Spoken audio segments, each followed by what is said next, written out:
But I want to go back to the very, very beginning of the game. All right. Like Nick, you said, you're literally dropped into the game and you just fall out of the sky and you land. So you fall out of the sky, I hit the ground, and at the beginning of every game, I'm just conditioned to automatically go right. And like that's where you run into the panda. And so the first time I played, I turned and went back the other way just to see if you could go the other way. And then I ended up, getting super duper lost. It was only after I saw you play and you jumped over the panda and there's a lizard right there, like 3 or 4 screens away. Oh, okay. Huh. So I was wondering how you didn't, okay, so you thought you weren't supposed to go past the panda yet. Yeah, you get close to the panda, he sticks his hand up in the air, he's like, rah, or whatever. Okay. You guys have brought up so many points that I wanted to talk about. One thing, let's get back to the difficulty, because I want to talk about this a little bit. So in this game, I think it is an interesting combination of you have this open world and there is a lack of guidance, as you're saying, there's no guidance at all. And so you have this open world exploration game, but then you combine it with very difficult platforming, which I think is a really interesting combination that is only going to appeal to a very narrow segment of people. And, I guess I'm in that segment, but you're just constantly dying in this game.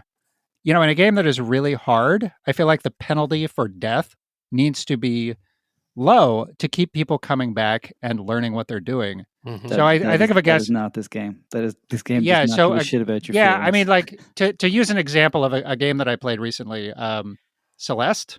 So that's a modern indie game. And that's generally regarded as being a very difficult game.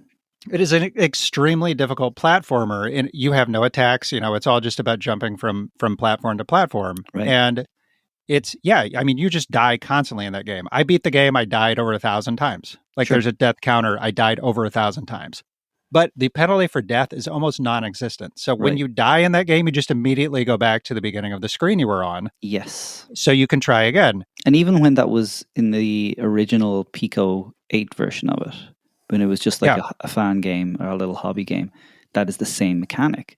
And it means a death is it's clear, you've failed, but you're not discouraged. You're just okay, next time, let's do it differently. Let's try it this other way. I got to try this particular combination. Right. Another difference there is that it's very difficult, but the thing is that despite the difficulty, you know exactly what you're supposed to be doing. Yes, absolutely. There's a very clear because in Celeste, you are literally climbing a mountain. There is no clearer goal than that. You get to the top of the fucking mountain. Yeah.